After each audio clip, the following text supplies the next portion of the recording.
Assalamualaikum warahmatullahi wabarakatuh.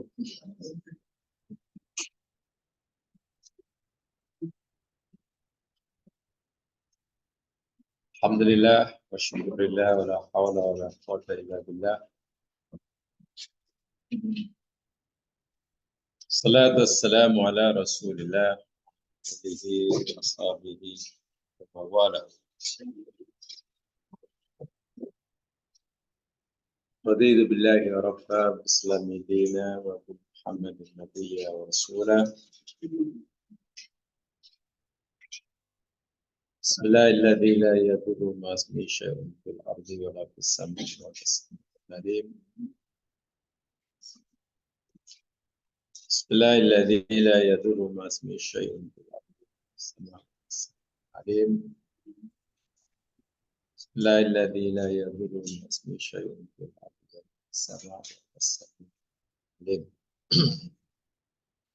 Rabbi shrah li sadri wa yassir li amri wa hlul 'uqdatam min lisani yafqahu qawli.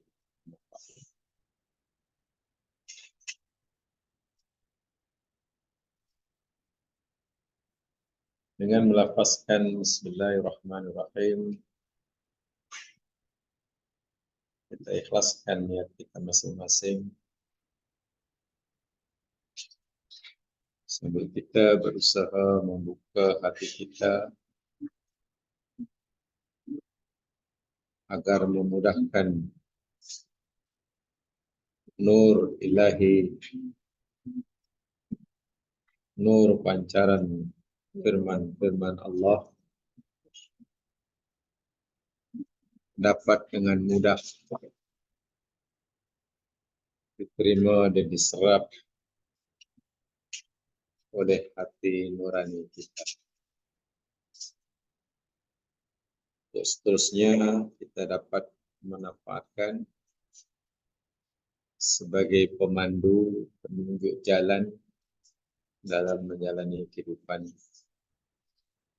di dunia ini. Amin.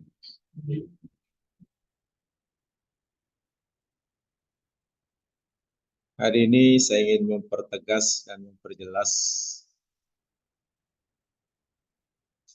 kaitan dengan apa yang telah kita pelajari selama ini, pembagian orang yang beriman berdasarkan surah Fatir yang Allah bagi menjadi 3. Kesimpulan yang telah kita dapati dan kita pegangi bahwa ketiga-tiga kategori orang mukmin itu sama ada pertama, kedua, ketiga, sama ada zalim, mutawasid atau sabiq bil khairat, semuanya adalah kekasih Allah. Walaupun zalim karena iman. Semuanya adalah hamba-hamba pilihan Allah. Begitu dalam ayat tersebut. Istofaina, kami pilih mereka. Dan ketiga-tiganya akan mendapatkan ganjaran surga dan kekal abadi. Walaupun, saya ulangi dan saya tegaskan, cara dan masa mereka masuk surga berbeza-beza. Masalahnya ialah, kalaulah mukmin yang sabiqun bil khairat masuk surga, itu senang kita memahaminya.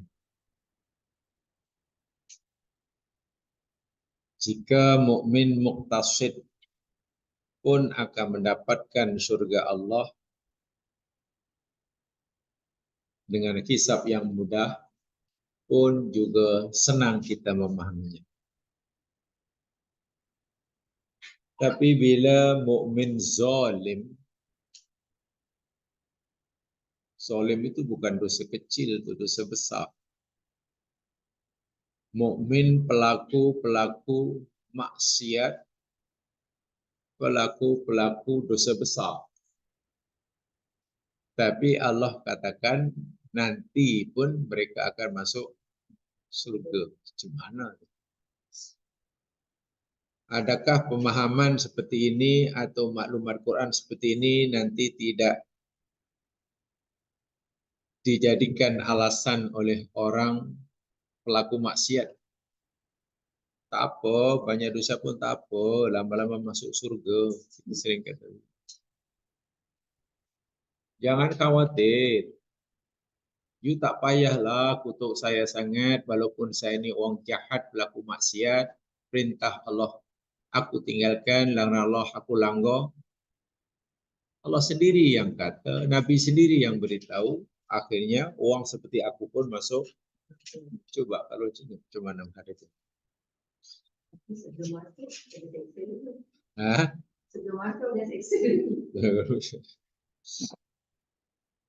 Masalahnya adakah pasti orang itu masuk surga? Kita tak tahu. Jadi bezakan antara Allah kata orang yang beriman, berakidah tauhid, akhirnya masuk surga. Itu janji Allah dan kita wajib yakin. Masalahnya, adakah setiap orang yang pernah mengucapkan kalimat syahadah di dunia, walaupun dia banyak maksiat, pun akan masuk surga? Itu cerita lain. Kenapa saya kata begitu? Kerana syahadah yang diucapkan oleh seorang manusia di dunia, ianya boleh terbatal sebelum ia mati. Jadi jika orang itu walaupun asalnya mukmin, muslim, tetapi syahadahnya, tauhidnya terbatal sebelum meninggal, maka di akhirat oleh Allah tidak lagi diperlakukan sebagai orang mukmin, walaupun orang mukmin zalim, tapi diperlaku oleh Allah sebagai orang kafir. Dan bila diberkasi orang kafir, tempatnya neraka. Kalau Allah tempat neraka, macam mana Allah berkata katanya orang mukmin masuk surga? Ya, orang mukmin yang hingga matinya tetap mukmin. Yang hingga matinya syahadahnya tidak terbatal. Mukmin sepanjang hayat sekalipun, tapi bila semasa sakaratul maut imannya terbatal, syahadahnya terbatal, kekal dalam neraka. Sebaliknya, sepanjang hayat ia kafir,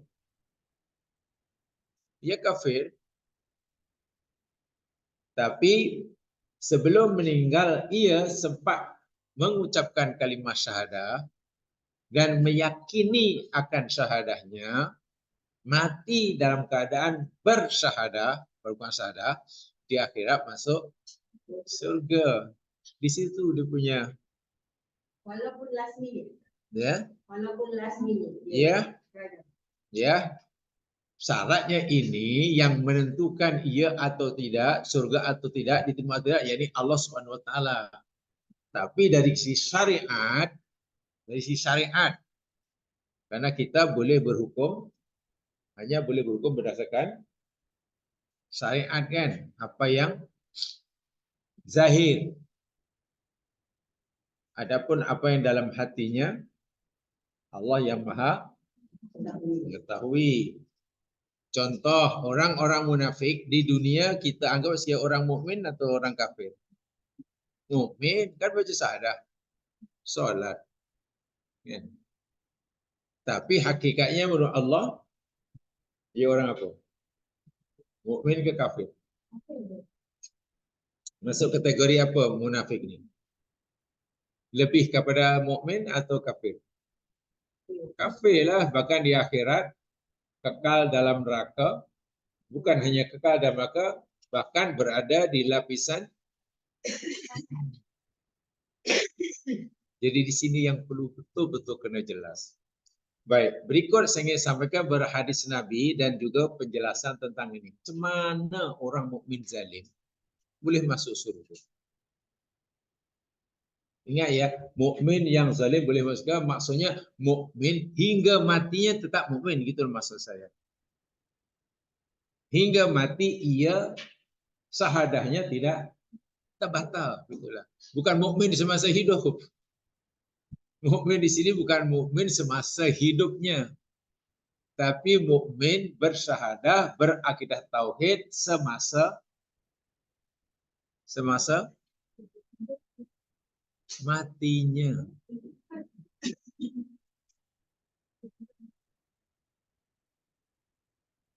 Oke. Bekas ahli sihir Fir'aun semasa hidup mukmin ke kafir? Kafir depir. Bukan kafir aja, kafir depir. Jika sekiranya lah dalam perjalanan daripada rumah menuju tempat yang telah disediakan untuk belaga, mengadu kekuatan sihirnya melawan Musa, katakanlah, dalam perjalanan itu kan, katakanlah accident, mati, pokoknya.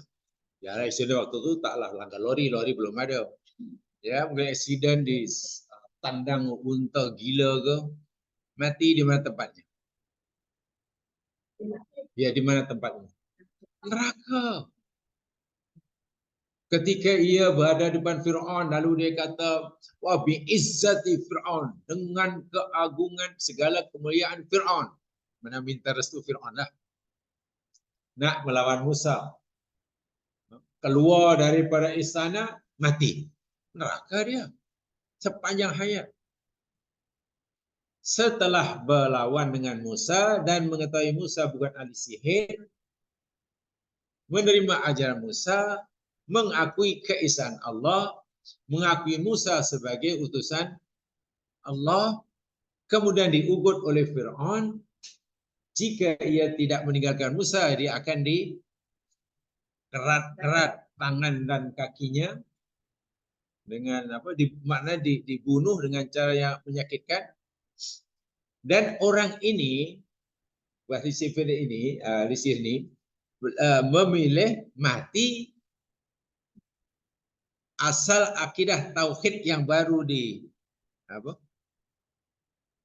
peluknya ini tidak terbatal daripada hidup, tapi akidahnya hilang kan. Bila ia memilih hidup, maknanya kembali pada agama lama, senanglah hidupnya. Dapat jadi keluarga Fir'aun. Fir'aun dah berjanji akan diberikan dikey, dalqaf. Ya, akan diberikan dalqaf oleh Fir'aun. Innakum laminal muqarrabin, bayangkan. Engkau akan menjadi muqarrabin maknanya orang yang muqarrabin. Dekat, ya dapat gelaran dalqaf lah. Tulis Jawi dalqaf, tulis Melayu dikey. Darjah kerabat mah.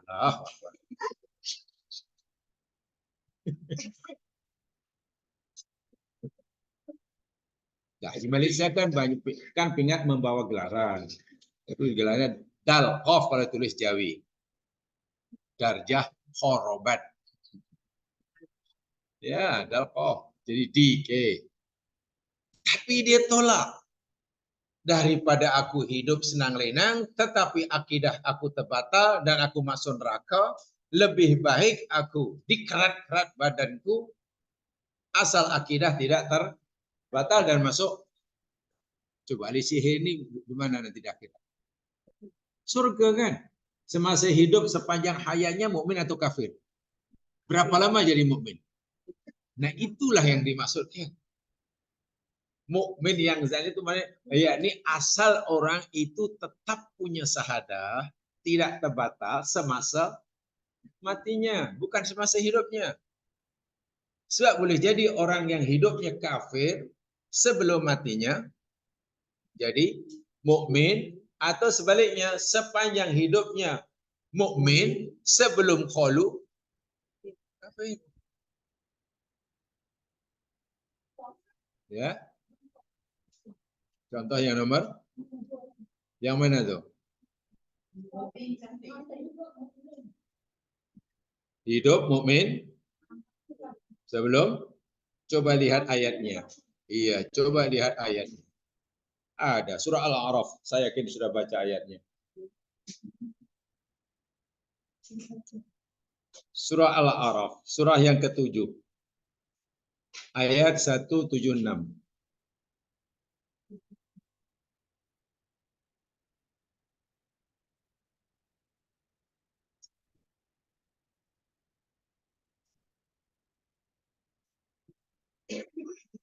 Saya baca daripada 175. Watslu alaihim naba alladhi atainahu ayatina.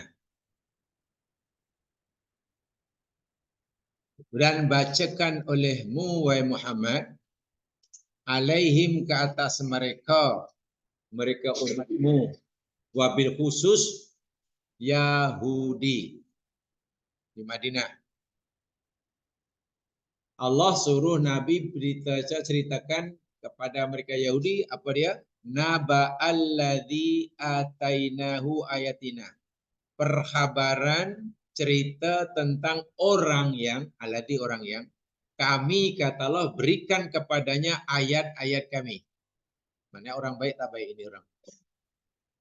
Orang yang Allah suruh Nabi ceritakan kisah ini orang baik tak baik? Ya. Oh, tak faham ayatnya. Wih, kacau ni.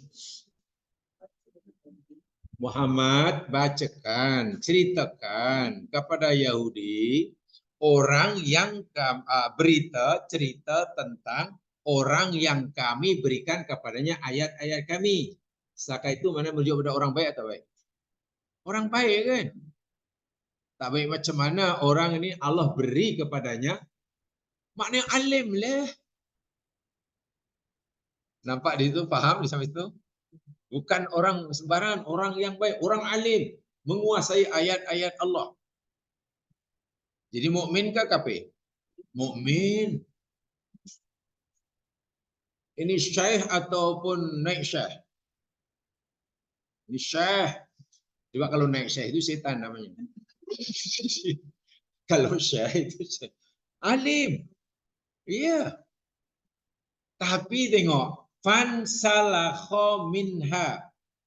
Lalu dia, orang ini, insalakha, menanggalkan. Ia, melarikan diri ia, minha, darinya. Ini apa ni?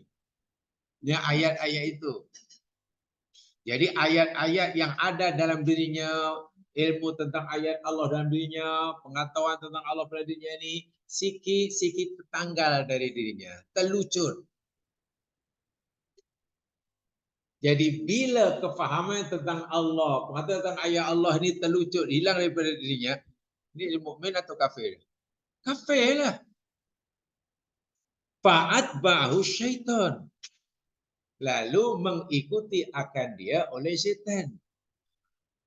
Jadi dia asalnya ia jadi imam bagi orang-orang mukmin pada zamannya. Tapi kerana ayat-ayat Allah itu terlucut dari dirinya, dia tidak lagi jadi imam bagi orang-orang mukmin pada zamannya, tapi jadi imam bagi setan, dari pengikutnya, makmumnya dari setan. Paham ya? Fakana minal ghawin, dan adalah ia orang itu termasuk orang yang, orang ini dalam tafsir, kebanyakan tafsir, nama orang itu Bal'am bin Ba'urah.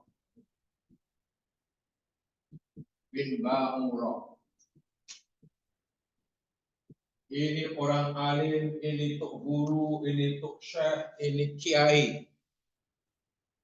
Ya, pada zaman Nabi Musa. Ayat di sini yakni Taurat.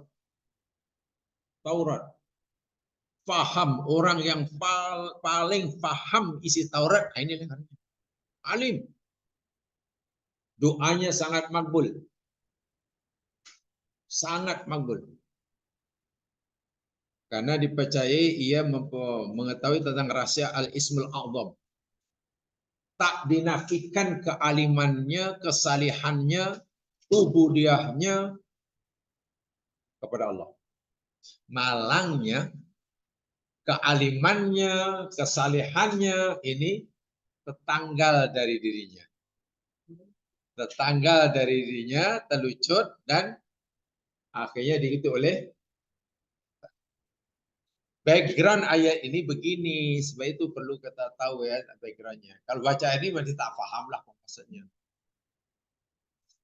Yahudi, umat Nabi Musa ini, ya, sebenarnya tidak suka pada Nabi Musa. Nabi Musa kan selalu difitnah oleh kaumnya kan. Macam-macam fitnah. Lihat sajalah dalam Quran ciptanya. Hingga satu peringkat, Yahudi ini maukan, menghendaki Musa ini gila.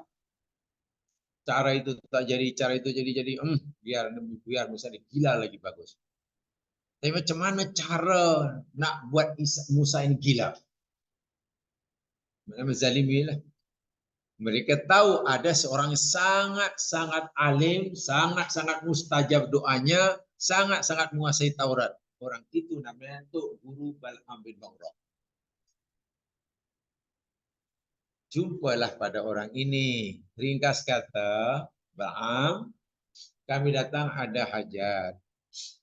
Boleh tak engkau doa buat kami agar Musa ini dijadikan gila oleh Allah? Bal'am nak atau nak tak ingin? Mau atau tak mau memenuhi permintaan kaumnya? Mesti tak mau kan? Ya, orang alim takkan tak mau dia pergi Nabi Musa yang paling hebat. Tapi Yahudi ini bujuk akhirnya begini. Kalau Tuhan nak, kami akan berikan hadiah sebanyak manapun Tuhan. Memang berat nak berdoa pada Allah agar Musa kekasihnya ini gila. Kan berat tu sekali. Memang tahu itu dosa. Tapi hadiahnya bukan sikit Tok Guru, banyak bla bla bla. Ringkas kata. Dibujuk lah, dibujuk. Lagi pula Tuan Guru kan orang alim tak ada dosa. Apa salahnya sesekali dosa? Nanti taubat lah. Tengok ni. Memang yang membagi idea itu setan. Karena dia sudah merasa sebagai orang alim, orang banyak pahala, orang tinggi makamnya, merasa tak pernah buat salah. Jadi apa salahnya sesekali? Waduh, nanti taubatlah. Sehingga ada orang yang melawak katanya. Siapa sebenarnya yang boleh buat dosa ini? Orang alim atau orang bodoh? Ya, orang alim yang boleh buat dosa. Orang bodoh tak boleh. Alasannya apa? Ya, kalau orang alim buat dosa, dibolehkan karena dia tahu cara taubatnya. Orang bodoh tak tahu. Tapi jangan ikut, itu ajaran sesat. Nanti dengar betul. Jadi orang ni merasa itu akhirnya, oh iya pula ya. Memanglah dosa. Lepas itu nanti taubatlah. Sebab ini peluang keemasan, dapat hadiah yang tidak sedikit. Ringkas kata, ia pun mau. Jadi ilmu yang ia miliki, ayat Allah yang ia kuasai, sepatutnya menghalang ia untuk melakukan maksiat tersebut kan. Tapi dia langgar. Itu makna ayat-ayat Allah tadi. Terlucut. Itu maknanya macam itulah. Ilmu tentang ayat Allah yang melekat dalam dirinya sepanjang menjadi memandu jalan hidupnya, ditinggalkan. Itu mana ayat itu tidak melekat dalam hatinya. Tertanggal itu macam itu maksudnya. Dan itu bahaya sekali ya. Tahu benda itu perintah tapi tak buat. Tahu benda itu larangan tapi tak tinggal. Sebenarnya pengetahuan dan agama itu terlucut. Bahasa Al-Qurannya insalah. Dan ilmu itu tidak memberi manfaat yang segitu. Dia tidak melekat pada dirinya. Walau syi'na, dan jikalau kami kedaki kata Allah, la rafa'nahu biha, niscaya kami angkat dia. niscaya kami akan naikkan Bal'am bin Ba'urah ini biha dengan sebab ayat-ayat kami. Orang yang alim tentang ayat Allah, dia akan naiklah darjahnya kalau Allah kenaki. Walakinahu, tetapi dia Bal'am akhlada ilal ardi, apanya? Ya, akhlada daripada khalada, khalid, khalidin, khalidun. Ia lebih suka kekal duduk memacak terpacak ke bumi. Ini bahasa istiarah. Dengan ilmunya tentang ayat-ayat Allah, sebenarnya dia boleh naik tinggi makamnya. Tapi dia lebih suka terpacak di bumi. Banyak tu bila. Wa'atba'a wattaba'a hawahu. Dan dia mengikuti hawa nafsunya. Nah, perumpamaan Bal'am bin Ba'urah yang menjual belikan ayat Allah dengan kepentingan dunia, tahu itu dosa, tapi dilanggar. Mungkin dia tak takut melakukan dosa karena dia fikir jarang buat dosa. Ini bahaya. Orang yang tak takut buat dosa ini ada dua kemungkinan, jemaah sekalian. Pertama, karena terlalu istiqomah buat dosa sehingga tak takut. Istiqomah. Yang kedua, orang yang tak pernah buat dosa, bila dirayu sedikit sehingga kurang rasa takut karena dia fikir kebaikan itu sudah banyak. Aku sudah suci. Kalaupun aku buat dosa sedikit, ya memang kotor, tapi mudah dan itu bahaya. Ini penyakit yang menyakiti Bal'am bin Ba'urah. Orang yang seperti Bal'am bin Ba'urah, Allah kata, famatalu kamatalil kalbi. Perumpamanya seperti mana perumpamaan anjing. Intahmil alaihi yalhad. Jika engkau beri bebanan, suruh bawa itu, bawa ini, anjing tetap menjulurkan lidahnya. Au tatrukhu yalhad, atau bila engkau biarkan dia pun yalhad, yaitu julur lidah. Jadi anjing ini serupa, kita bagi makan lepas kenyang pun julur, kita tak bagi makan, kita biarkan dia keburuan pun langsung tak reti terima kasih. Diubah macam anjing. Faham Taurat ke tak faham macam itulah. Itu orang seperti anjing. Quran yang kata ya, kita bagi Quran bagi Quran sangat keji. Macam anjing.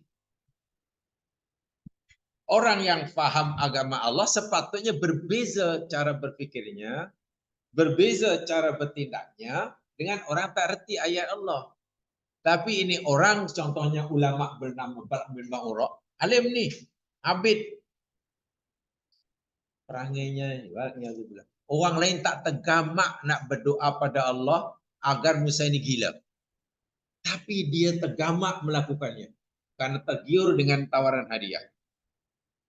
Ya sekalian, semasa ia kusuk nak memohon kepada Allah agar Allah jadikan Musa gila, itu boleh salah ke betul? Salah kan? Malakul maut datang. Dan ia diambil, ditarik nyawanya ketika lidahnya sedang menjulur baca. Jadi matinya mati dalam keadaan mukmin atau kafir? Batal atau tidak syahadahnya? Batal. Di mana di akhirat? Neraka.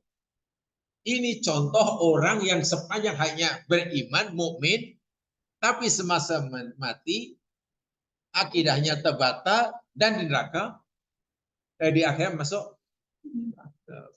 Ini bukan mukmin zalim namanya, kafir. Jadi kafir. Jadi nasib Bal'am bin Ba'urah, orang yang sealim ini, memang bertolak belakang lah dengan nasib bekas ahli sihir Fir'aun. Dan itu ada dalam hadis Nabi disebutkan itu. Sebab itu makna mukmin yang zalim ini orang mukmin yang masa hidupnya buat banyak dosa, tapi keimanannya, tauhidnya tidak terbatal sehingga mati di akhirat akhirnya masuk surga, walaupun mungkin terpaksa terlebih dahulu disiksa di neraka. Tapi bila semasa mati, meninggal imannya terbatal, kekal dalam neraka. Sebab statusnya bukan lagi mukmin. Statusnya dah jadi orang yang kafir. Paham? Sampai situ paham ya? Ada contohnya ya. Semua contohnya Quran ya. Jangan depa kata. Kalau nak cari contoh, apa contoh orang sepanjang hayat ke apa namanya kafir sebelum mati jadi orang mukmin dan di akhirat masuk surga. Ada orang sepanjang hayat mukmin, masa mati dia bila kafir dan masuk neraka. Ini banyak contohnya. Masuk dalam kategori macam ahli sihir. Dia nak mati dia Islam. Tidak. Apa sebabnya agaknya? Okey, pertanyaannya, adakah Fir'aun sebelum mati sempat mengucap dalam bahasa Melayu saja? Sempat mengucap atau tidak? Dalam Al-Quran. Adakah Fir'aun sebelum Fir'aun ini mangkat atau mati tahu yang pertama?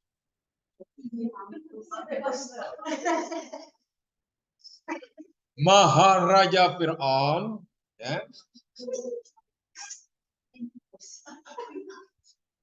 Sebelum kujulnya sempat mengucap atau tidak?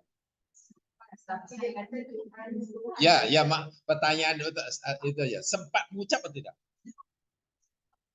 Sempat? Tidak? Sempat ya? Sempat mengakui bahwasanya Allah itu ada? Sempat mengakui bahwasanya tiada ada Tuhan yang beresah kecuali Allah? Sempat tidak? Sebelum mati, sebelum kujul.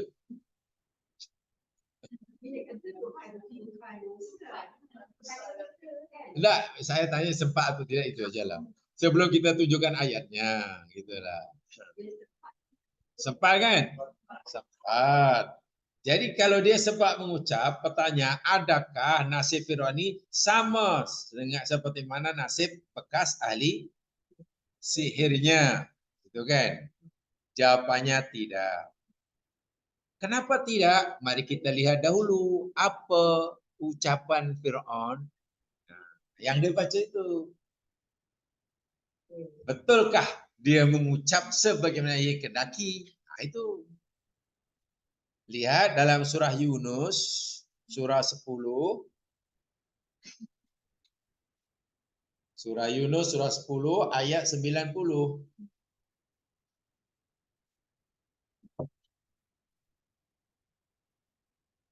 Tolong kodkan ayat-ayatnya ya, jadi untuk jadi panduan dalam beragama dan berpendapat. Artinya kalau kita nak misalnya pada orang atau ditanya oleh orang tua ini, rujuk Al-Quran sendiri. Jangan dipakata. Jangan saya dengar usah kata. Jangan. Tak tulis. Itu bilang belajar tu. Kalau belajar, lain kali ditanya masih, saya dengar usah disuruh cakap. Tak boleh. Itu belum belajar.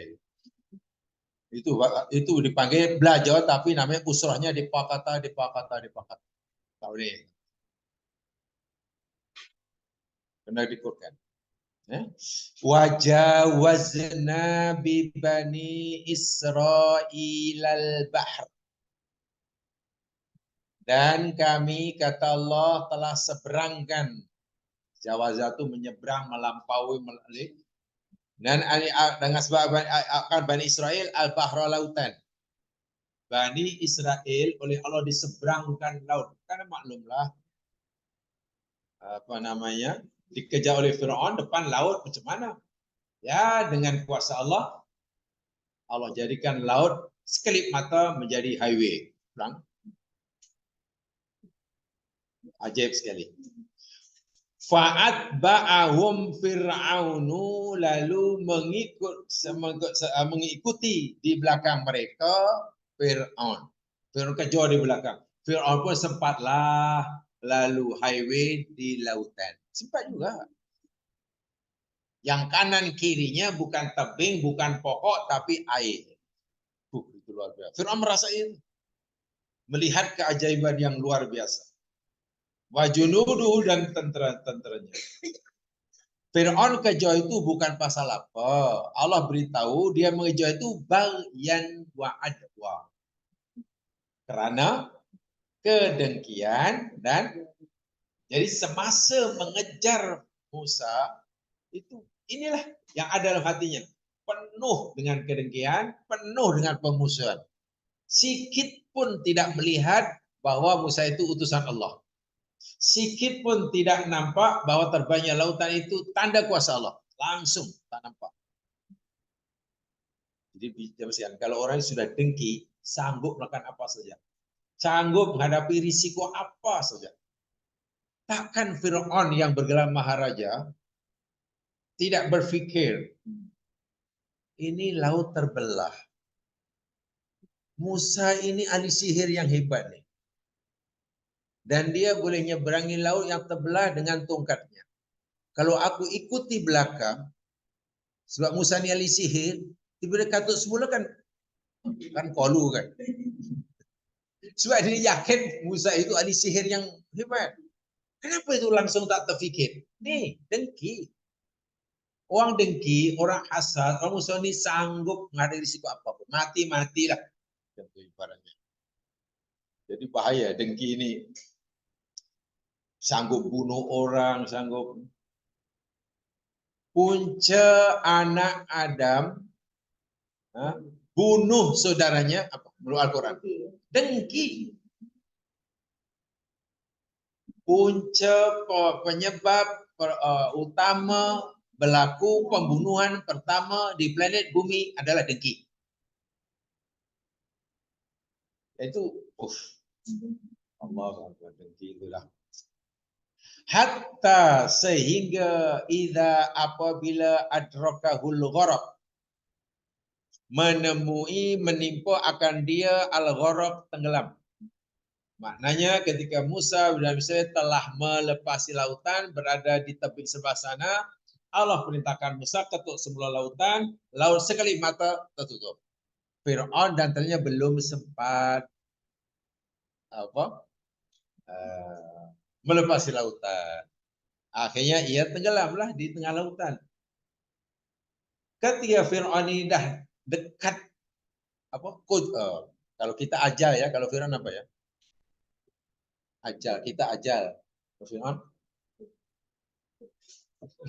ajal itu tempo tamat kan, expiry date. Kalau untuk Fir'aun bahkan expiry date juga. Dia dah nak mati. Matinya mati lemas. Kerana gorok itu tenggelam. Dia berkata, qala, amantu, aku beriman, annahu, bahwasanya la ilaha, tiada Tuhan yang berhak disembah, illalladzi, kecuali zat yang amanat telah beriman bihi dengannya, Banu Israel oleh Bani Israel. Wa ana dan aku, kata Fir'aun, minal muslimin, termasuk orang-orang yang berserah diri. Ini ucapan Fir'aun ni. Jadi adakah Fir'aun sempat mengucap? Ya. Adakah isi ucapan Fir'aun itu mengakui adanya Tuhan yang berhak disembah? Iya. Kalau pertanyaan seperti itu, jawabannya iya. Tapi kalau bertanya, adakah ucapan Fir'aun, syahadat Fir'aun sebelum mati ini diterima oleh Allah? Tidak. Kenapa tidak? Ya mas sekalian, banyak faktornya. Dalam tafsir disebutkan, faktornya disebutkan, pertama, syahadah Fir'aun ini disyahadahkan. Ini syahadah tak betul. Syahadah yang betul tu la ilaha illallah atau la ilaha illahu atau la ilaha illa anta. Itu yang betul. Tapi Fir'aun kata, aku beriman bahwasanya tidak ada Tuhan yang berhak disembah, melainkan Tuhan yang dipercayai, diimani oleh Bani Israel. Artinya apa? Kalaulah Fir'aun katalah ditanya. Malaikat tanya. Firaun, kamu percaya pada Tuhan? Ya. Siapa Tuhan yang kamu percayai? Kamu kenal dia? Ya, Tuhan yang punya macam Tuhan Israel itulah. Kalau kamu nak tanya, tanya dia. Saya ikut dia. Ini namanya tauhid taklid. Tauhid taklid ini ditolak. Anda percaya pada Tuhan? Percaya. Tuhan yang mana yang ada? Ikut dia. Tolak cuma sekalian. Itu satu puncanya. Yang kedua, sebab ia ditolak, ia mengucapkan dahlah ucapannya salah dalam keadaan terpaksa. Bukan atas dasar hurriyatul ikhtiar. Dia mengucapkan bukan atas dasar kebebasan memilihnya, tapi dalam keadaan terpaksa. Jadi Allah Maha tahu. Jika sekiranya Firaun ini katalah belum mengalami keadaan seperti itu, masih berkuasa, masih boleh tunggang kuda, jangan harap nak ucap ini. Dia mengucapkan ini karena keadaan yang terpaksa, dah tak ada jalan lain, tak ada pintu lain, yang ada depannya hanya pintu alam barzakh. Ya, la ilaha illallah. Dahlah ucapannya salah, diucapkan pula karena terpaksa. Ketiga, dia mengucapkan bukan kerana meyakini bahwasanya adanya Allah yang Maha Esa, tapi dia mengucapkan tujuannya lain. Tujuannya yakni dia ingin diselamatkan. Itu tujuannya. Tujuannya bukan meyakini akan keesaan Allah, tapi tujuannya agar ia selamat, jangan mati. Dan syahadah yang seperti itu ya sia-sia. Sedangkan dalam realiti dan kehidupan, syahadah itu justru diucapkannya, diucapkannya dengan berani, dengan yakin, walaupun dia kehilangan kehidupannya. Walaupun kehilangan hidupnya. Sumayyah, istri Yasin, ibu Ammar, perempuan pertama mati syahid karena dibunuh oleh orang kafir Makkah kan. Pasal apa dia bunuh? Mencuri ke pasal apa? Pasal mencuri ke jahat ke apa semuanya? Karena mempertahankan tauhidnya kan. Itu ucapan yang diterima.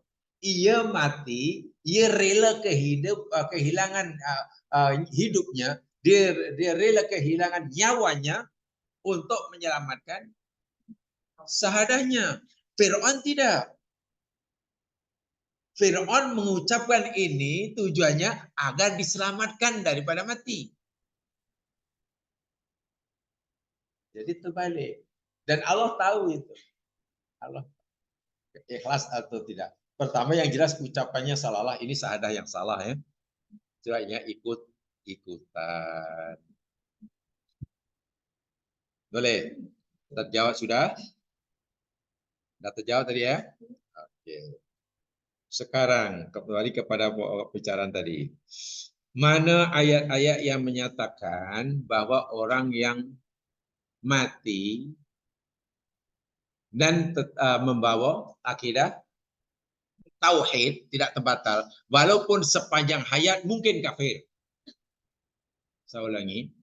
Walaupun sepanjang hayat mungkin kafir tapi semasa matinya ia berakidah tauhid dan tidak terbatal. Di akhirat akan masuk surga. Atau orang mukmin yang sepanjang hayatnya buat dosa maksiat sangat banyak dan besar. Hingga mati masih belum bertaubat dari dosa besarnya. Tetapi syahadat tauhidnya tidak terbatal. Di akhirat, di mana tempatnya? Masuk surga. Walaupun mungkin tak tahu yang keberapa, tahun berapa, tak tahulah. Tahun yang berapa, tak tahu. Jadi orang masuk surga Allah akan masuk surga itu karena akidah tauhid. Orang dicampak dalam neraka dan kekal itu karena kufur. Karena kufur. Sehingga sebanyak manapun amal soleh yang dilakukan oleh si kafir, di akhirat dia tetap kekal dalam neraka.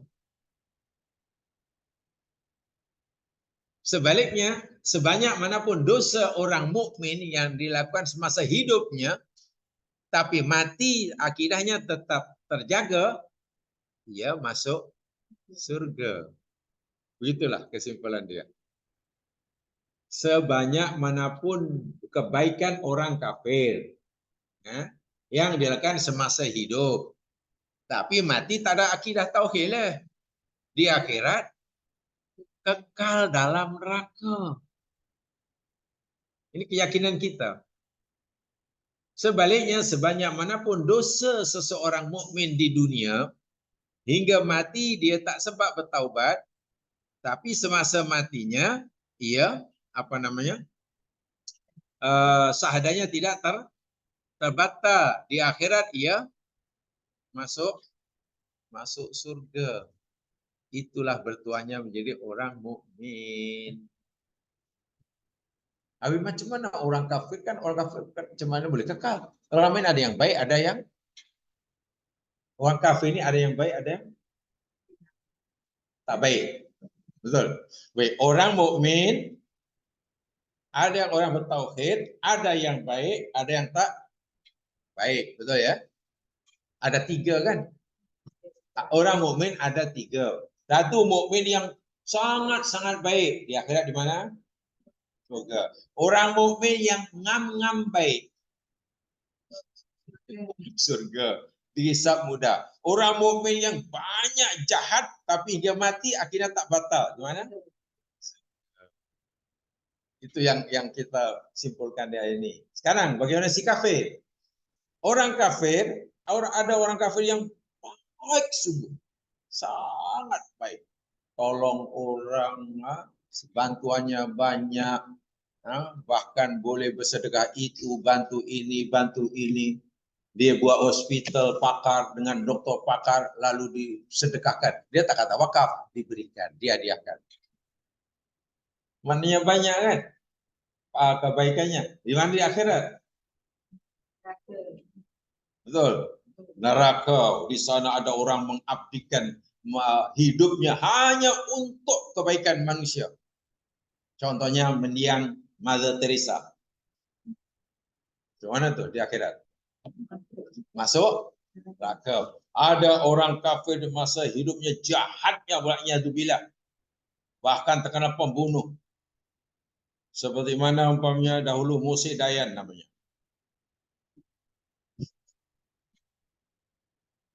Kan PM Israel dulu kan Moshe Dayan yang sebelum mati stroke atau koma berapa tahun? 4 tahun. Sebelum matinya pun koma 3 tahun baru mati si Moshe Dayan. Yang dulu pernah menjadi itulah mengadakan membunuh orang di sini Sabra dan Satila, kanak-kanak mati beribu tuh dia maknanya masih hidup di jahat, mati pun dalam jahat. Di mana di akhirat? Neraka. Sekarang apa bezanya antara si Moshe Dayan yang sudah kujul dengan si Mother Teresa yang sudah kujul?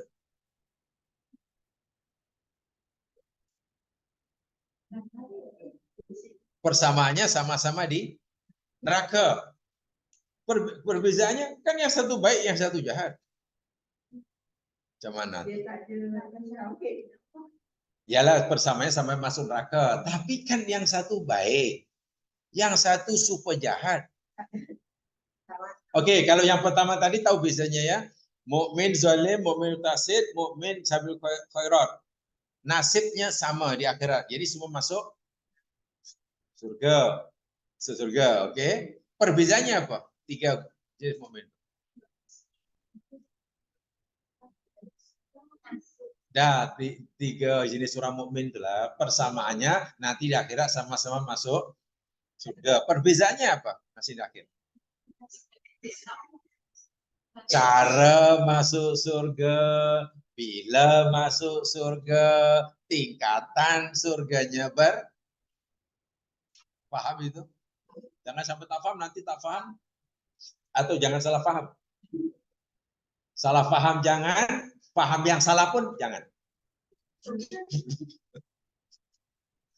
Nah, sekarang si kafe tadi. Si kafe ini sangat baik di dunia. Mati Teresa menghabiskan umurnya untuk kemanusiaan. Mati kafir. Bahkan musyrik lah. Yang meyakini Nabi Isa anak Tuhan itu kan musyrik. Kekal dalam neraka. Musa Dayan jahat luar biasa. Matinya kafir. Dia akhirnya kekal dalam sama-sama kekal dalam neraka. Apa bezanya? Tadi sama-sama masuk surga. Ada bezanya. Yang ini sama-sama masuk neraka. Apalah bezanya? Agaknya lah. Kalau sama, lah kasihan Mother Teresa. Elok jahat sama-sama neraka. Gimana tuh agaknya?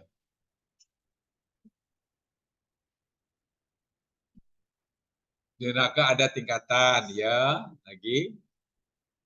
Ya memang neraka ada tingkatan kan? Dari mana kita tahu di neraka ada tingkatan?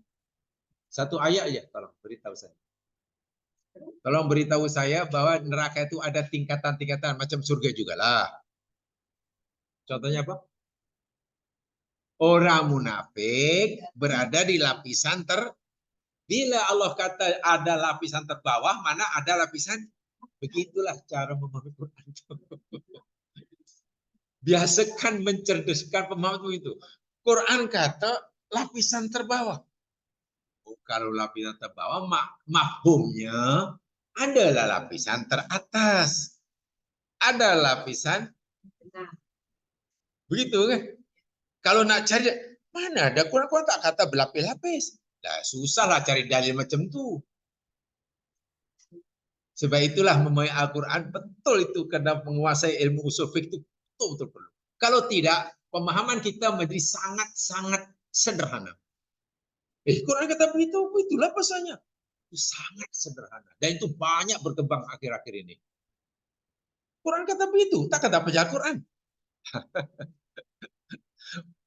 Bukan Quran yang salah, pemahaman ente yang tak betul begitu. Begini jamaah sekalian ya, ahli neraka, sekarang ahli neraka, itu ada dua kategori. Ahli neraka itu ada dua golongan, dua kategori.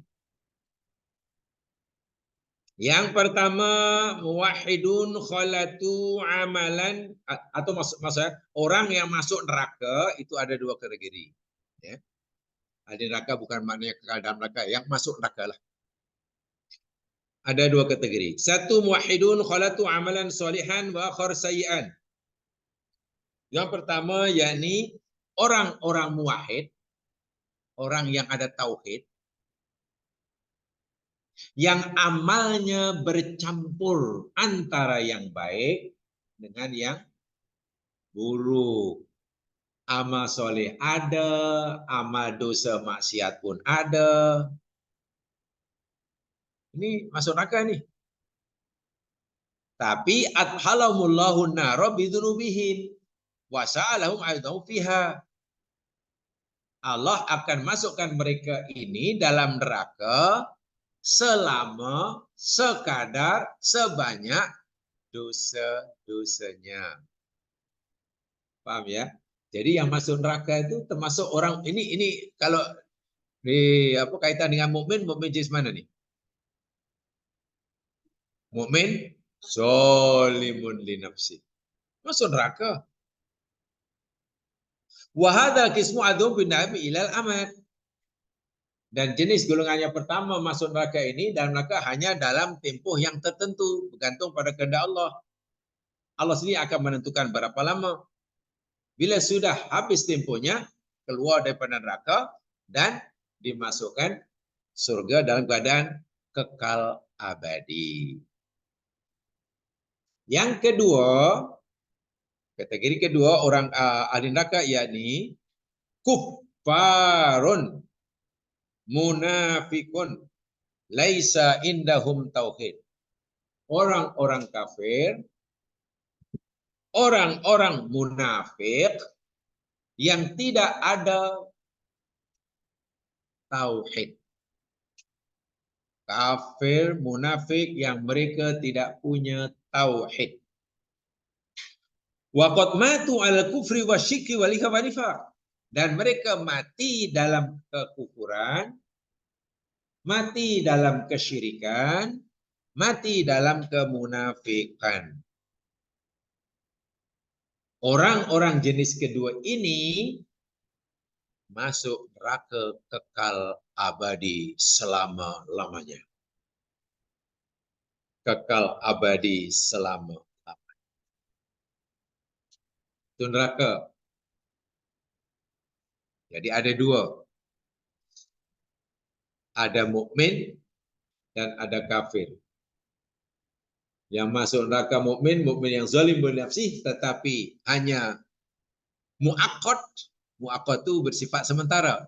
Bergantung pada kehendak Allah lah, Allah yang maha menentukan kadarnya. Sesuai dengan kadar dosanya. Yang keduanya yakni mu'abbad, kekal abadi, karena tidak akan mati dalam keadaan kufur, syirik. Perlu dijelaskan juga, perkara yang membolehkan orang itu ada peluang masuk surga. Saya ulangi. Perkara yang membolehkan seseorang itu ada peluang masuk surga, yakni tauhid. Itu aja. Sebanyak manapun amal baik seseorang, tapi jika tidak ada tauhid, peluang masuk surga kosong. Sebaliknya, bila orang itu punya tauhid semasa mati, tidak batal, peluang masuk surga ada walaupun dosanya banyak. Orang yang punya tauhid, walaupun dosanya banyak, peluang masuk surga itu ada. Saya tak kata masuk surga tanpa hisab ya, peluang ada. Ya mungkin termasuk yang terakhir masuk surga. Tapi kalau tidak ada tauhid, sebanyak manapun amal baiknya, dia kekal dalam neraka. Jadi kalau boleh saya ringkaskan penjelasannya panjang ya. Dalam Quran selalu dirangkaikan bila Allah sebut iman dirangkai dengan apa? Dalam Quran bila Allah sebut iman, Allah sentiasa rangkai dengan apa? Banyak ayatnya. Alladzina amanu biasa itu banyak apa? Ma'amilu sholihat. Dalam Al-Quran ini bila disebut iman sentiasa dikaitkan dengan amal puluhan ayat betul. Kecuali orang beriman dan beramal soleh. Iman, amal soleh. Iman, amal soleh. Ini ada rahsianya aja mas sekalian. Kaitan dengan tajuk kita, saya tidak ambilkan dari aspek lain daripada kita. Kenapa iman dan amal soleh sentiasa dirangkaikan, dikaitkan. Berkaitan dengan tajuk kita, iman itu yakni tiket untuk masuk surga. Tak ada iman, maknanya tak boleh masuk surga. Kan itu tiket. Syarat utama. So itu tadi katakan, orang yang ada iman maksudnya tauhid ya, peluang masuk surga itu ada. Walaupun dosanya mungkin sebesar gunung Himalaya. Saya iman tauhidnya tak terbatal lah. Ahli neraka juga sebelumnya. Mungkin bertriliun tahun. Sementara amal soleh itu fungsinya, kalau iman itu sebagai tiket untuk masuk surga, amal soleh itu fungsinya jadi pelindung diri. Junnah dalam bahasa Arabnya. Junnah itu pelindung diri daripada api neraka. Ibarat pasukan bomba nak bakar padam kebakaran agar tak terpakai badannya, pakailah baju halis. Tapi jadi amal soleh itu melindungi diri dari api neraka.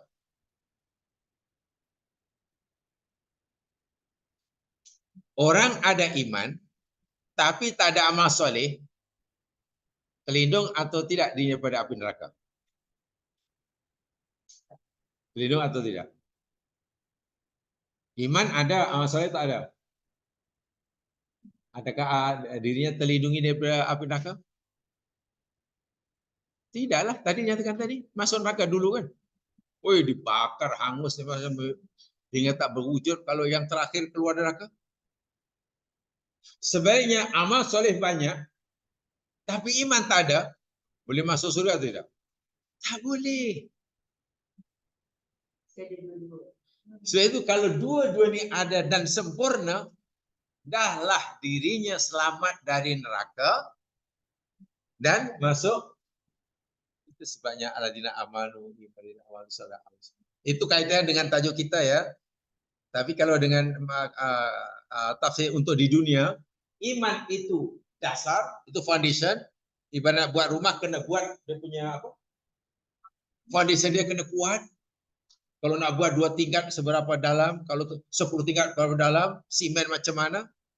Sementara amal soleh itu bangunan dia, binaan dia. Kalau bangunannya cantik, indah, tinggi, tapi foundation tak kuat, runtuh, rubuh. Buat bangunan cantik-cantik kuat, tapi foundation tak ada, runtuh. Demikian juga amal soleh banyak, iman tak ada, ya elak lah. Sebaliknya kalau dia, itu kalau ada lah, iman kuat, amal soleh tak ada, ibaratnya buat foundation, macam nak buat hotel 50 tingkat. Dia punya foundation tu macam nak buat bangunan 50 tingkat. Sekali siap untuk buat foundation aja 1 tahun. Rupanya hanya dirikan kandang ayam.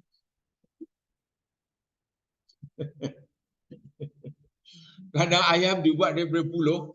Saya ingat jirannya pun terkejut. You buat apa ni? Lah, ingat you nak buat hotel. Buat kandang ayam. Tak apa dia. Takkan nak buat kandang ayam pun. Tak sesuai langsung lah. Foundation bukan mana. Hebat ni kandang ayam. Sesuaikan. Kena disesuaikan. Berbeza dengan surga. Orang yang masuk surga ini hanya ada satu golongan saja. Yakni masuk surga semuanya kekal. Yang tadi masuk neraka ada 2 kan? Ada yang sementara, ada yang kekal. Yang masuk surga semuanya kekal. Walaupun dia orang terakhir masuk surga. Jadi orang yang masuk ini tak ada canak keluar. Itu rahmat Allah. Kalau masuk neraka, ya masih ada can bagi mereka yang layak. Itulah rahmat Allah. Sebenarnya rahmat Allah sangat-sangat luas. Sangat-sangat luas. Wa amal jannatu fala tadkhuluha illa ta'ifatun wahidah. Adapun surga tidak akan masuk ke dalamnya kecuali satu kumpulan sahaja. Wahum al-muwahhidun, yakni mereka yang punya tauhid. Wa idza dakhala al-'abdu abla seorang hamba itu masuk surga, lam yahruj minha abadan. Ia tidak akan keluar daripadanya selama-lamanya. Bal ya'imum fiha bima fiha. Bahkan ia dapat menikmati segala nikmat yang ada di dalamnya. La yashqa wa la yab'as. Tidak celaka, tidak susah, tidak putus asa, tidak mati, tidak sakit, tidak tua. Layar rom itu tak tua. Di surga tak tua. Jangan khawatir. Jangan khawatir. Tak sakit. Jangan ke hospital. Farmasi pun tak ada. Jangan ke farmasi. Bilik air pun tak jumpa. Iya. Masya Allah. Wala yarum idzalikan na'im, dan di dalam surga ini tidak ada satu nikmat pun yang Allah haramkan untuk dinikmati. Apa yang Allah sediakan di surga tidak ada satu pun yang Allah haramkan untuk dinikmati. Di dunia banyak. Nikmat yang Allah berikan. Tapi tak semua boleh kita nikmati kan. Ini tak boleh, itu tak boleh. Mana di dunia ini ada peraturan yang kita mesti patuhi. Ini boleh buat, ini tak boleh, ini larangan. Di surga tak ada. Bebas sebebas hai tu syiktuma. Ya. Sepuas apa namanya? Ya, sepuas-puaslah. Sepuas-puas. Wa'iyadzubillah, tumadzubillah. Baik, adapun amalan ahli neraka tadi saya katakan apa namanya? Amal orang kafir ya. Kan tadi ada orang kafir yang baik dan ada orang kafir yang jahat. Nasibnya di akhirat sama-sama ahli neraka. Sama-sama ahli neraka di akhirat. Tetapi bezanya apa? Tingkatannya satu. Keduanya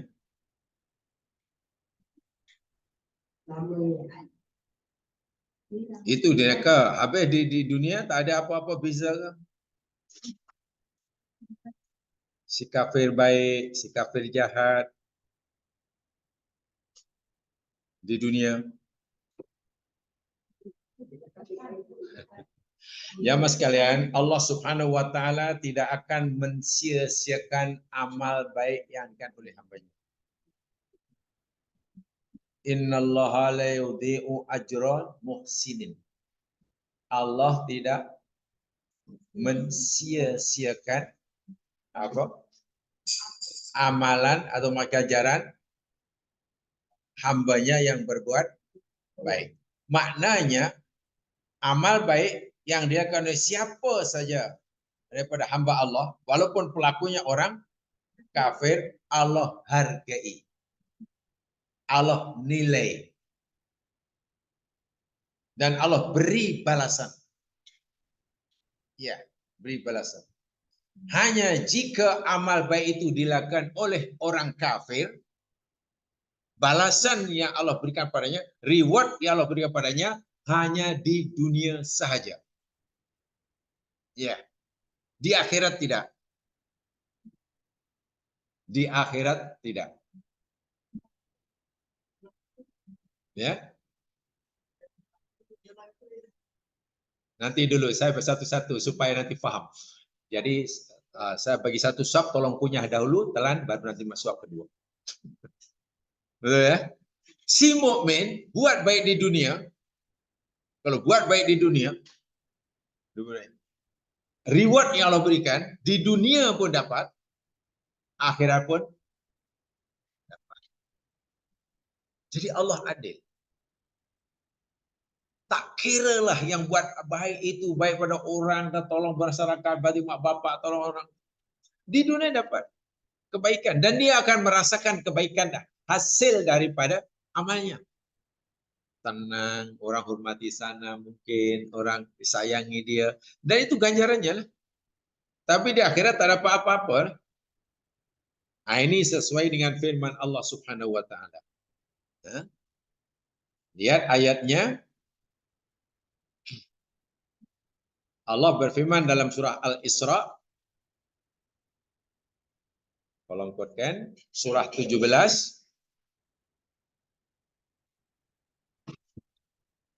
surah 17 ayat 18.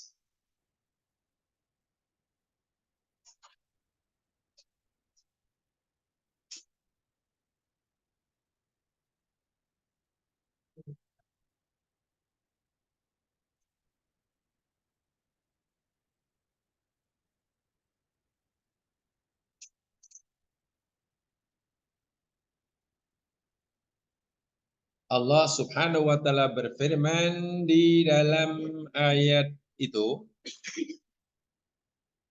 ayat yang ke-18 surah 17, man kana, siapa saja. Man itu syartiyah bermakna lafdul am. Lafzul am maknanya lafaz atau perkataan yang sifatnya umum. Siapa saja. Mau laki, mau perempuan, orang dulu, orang sekarang, orang miskin, orang kaya, orang kafir, orang mukmin, siapa saja. Karena adalah ia yuridu menghendaki al-ajilah. Apa itu? Ajilah mana? Yang segera. Ajilah itu yang sekarang. Ajil yang sekarang, yang kini dan di sini. Senang di sini, mewah di sini, seronok di sini, penghargaan di sini, itu ajilah. Ajalna lahu fiha, kata Allah. Ini janji Allah nih. Apa dia? Ajalna. Pasti kami segerakan apa yang dia minta itu lahu baginya fiha dalamnya. Nya mana nih? Nya ajilah, nya dunia. Mana sya'u, apa yang kami kehendaki. Jadi siapa yang buat baik di dunia ini dan ia mengharapkan kebaikan itu untuk di sini, Allah bagi. Orang kafir pun dibagi. Iya. Rewardnya dibagi, tapi di sini. Liman nurid. Kami berikan apa yang kehendaki bagi siapa yang kehendaki. Tapi di akhirat macam mana? Tsumma ja'alna lahu jahannam. Kemudian kami jadikan baginya orang yang hanya menginginkan dunia saja itulah jahannam. Yaslaha madhmumam madhura. Apa itu? Ia akan masuk ke dalamnya dalam keadaan tercela dan dihalau, dijauhkan dari rahmat Allah. Ini makna ayat ini boleh simpulkan orang kafir sekalipun yang buat amal bajikan banyak ada reward dia. Tapi rewardnya Allah hanya bagi di sini. Karena dia mengenal di sini. Di akhirat jahanam deh. Kenapa jahanam? Karena amal yang baik itu tidak ada nilainya di sisi Allah di akhirat kecuali amal baik itu dilakukan atas dasar iman. Si orang kafir tadi semasa buat amal bukan dasar iman. Tak tahulah dasar apa kemanusiaan ke apa ke wallah alam lah. Atau ingin dapat hadiah Nobel ke? Atau ingin dapat sijil daripada UNO ke? Manalah tahu. Sebaliknya tengok yang akhirat ayat selepasnya. Waman aradal akhirah. Dan sesiapa saja yang menginginkan akhirat. Dia beramal soleh di sini dan inginkan reward di akhirat. Maknanya ia orang mukmin lah tu. Wasa'alaha. Dia bukan hanya punya keinginan tapi sa'alaha, sa'yaha. Dia berusaha dengan usaha akhirat. Kita tidak boleh mengharapkan pahala akhirat tanpa berusaha untuk mendapatkannya. Saya ingin masuk surga dan saya inginlah malaikat begini, saya ingin itu hanya hangan-hangan majnin namanya. Allah kata kena sa'a. Kena usaha lah. Oh, Allah akan begini kalau kita buat ini, kalau begitu buat macam ini. Wa huwa mu'min. Itu yang syaratnya. Dalam keadaan ia mukmin, amal soleh dan ia mukmin. Fa ulaika kana sa'yuhum mashkura. Apa dia? Dan adalah usahanya orang-orang itu adalah usaha mereka mashkura, diberi balasan. Allah syukuri mana Allah balasan. Jadi perbezaan mukmin kafir baik dengan kafir tak baik. Pertama, orang kafir baik dapat reward, tapi hanya di dunia sahaja. Akhirat tak dapat. Orang kafir jahat dunia tak dapat reward, akhirat pun tak dapat lah, dunia pun tak dapat. Itu keadilan Allah. Itu keadilan Allah. Adapun di akhirat mereka sama-sama masuk neraka.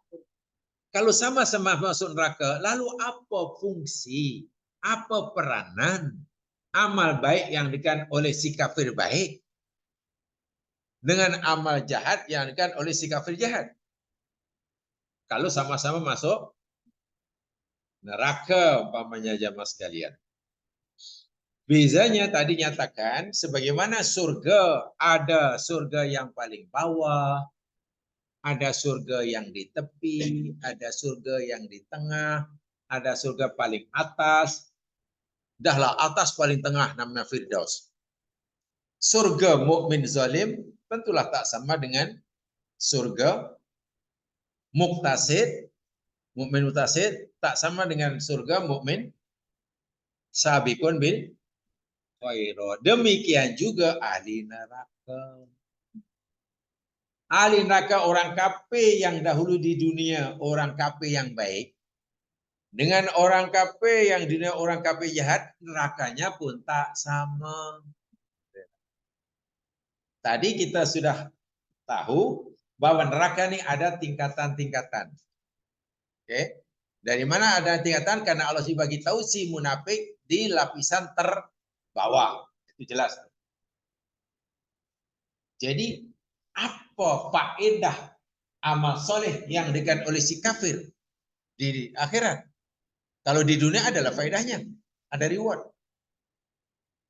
Apa faedah amal soleh yang diberikan oleh orang kafir di akhirat? Kan? Sedangkan dia masuk neraka. Si kafir jahat pun masuk. Faedahnya ya mas sekalian di dalam hadis yang dikatakan oleh Imam Muslim, hadis sahih Imam Muslim, Imam Bukhari pun demikian juga. Daripada sahabat Nabi namanya An-Nu'man bin Bashir. Sahabat Nabi Nu'man bin Bashir. Saya bacakan hadisnya. Inna ahwana ahlin nari adaban man lahu na'lani wa syirakani min narin. Sesungguhnya seringan-ringan, semudah-mudah azab ahli neraka. Bila Nabi kata azab yang paling ringan, azab yang paling mudah, maknanya ada azab yang, bila Nabi kata azab yang paling ringan di neraka, mafhumnya ada azab yang macam itulah, pastilah. Sebab Nabi beritahu yang paling ringan, maknanya ada yang lebih berat, ada yang sedang. Yakni man lahu na'lani wa syirakani. Jadi ada ahli neraka yang diberikan kepadanya sepasang terumpah, sepatu, sandal, kasut, wasyirakani, dan juga sepasang stocking. Siap dengan stocking lagi itu. Wow. Tapi kasut dan stocking itu minarin, terbuat daripada api, dipakai di tempat api. Allahu Akbar. Dia pakai kasut dan terumpah api, dipakai di tempat api. Coba nanti. Yagli min huma dimaghuhu kama yaglir mirjal. Sehingga panas yang ada di kakinya karena pakai kasut itu menyebabkan yagli. Yagli itu menggelegak, mendidih. Karenanya dimaghuhu otaknya. Dimag itu otak. Ya Allah, panas di kaki, otak menggelegak. Tapi tak mati ya. Tak mati. Walaupun otaknya menggelegak, karena panasnya tak mati. Mayaro, ini dasarnya. Mayaro anna ahadan asyaddu minhu adaban. Dan lelaki tadi, orang kafir di sisi seperti itu, dia yakin atau dia fikir tidak ada orang lain di neraka yang lebih berat, lebih dahsyat siksanya daripada dia. Wa innahu la'ahwanum adaban. Sedangkan dialah yang paling ringan siksanya. Orang yang disiksa adalah disiksa dengan siksa yang paling ringan seperti itu. Menggelegak otaknya karena memakai kasut dan terumpah serta ini daripada api. Peliknya pula, orang yang disiksa paling ringan ini merasa dialah yang paling berat siksanya. Dia fikir orang lain lebih ringan. Wah, dia yang paling ringan. Cuma macam mana tuh? Susah kan nak membayangkan.